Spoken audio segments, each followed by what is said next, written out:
கோவை மக்களவை தொகுதியில் 1,00,000 வாக்காளர்கள் விடுபட்ட விவகாரம் தொடர்பாக விசாரணை நடத்தக் கோரி சென்னை உயர்நீதிமன்றத்தில் பொதுநல மனு தாக்கல் செய்யப்பட்டுள்ளது. அதுவரை அந்த தொகுதியின் தேர்தல் முடிவை நிறுத்தி வைக்க வேண்டும் என்றும் கேட்டுக் கொள்ளப்பட்டுள்ளது.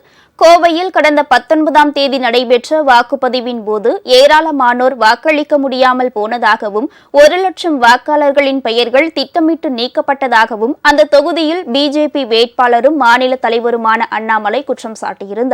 இந்த நிலையில் கோவையை சேர்ந்த சுதந்திரக்கண்ணன் என்பவர் உயர்நீதிமன்றத்தில் தாக்கல் செய்துள்ள பொதுநல மனுவில் விடுபட்ட வாக்காளர்கள் பட்டியலை சேர்த்து அவர்கள் வாக்களிக்க உத்தரவிட வேண்டும் என்று கேட்டுக் கொண்டுள்ளார்.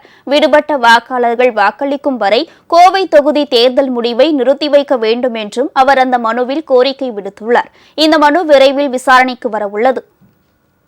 உங்கள் ராஜ் நியூஸ் தொலைக்காட்சியில் திங்கள் முதல் வெள்ளி வரை தினந்தோறும் பிற்பகல் 2 மணிக்கு உங்கள் பகுதியில் உள்ள குறைகளை நேரலையில் தெரிவிக்கும் புகார் பெட்டி நிகழ்ச்சி.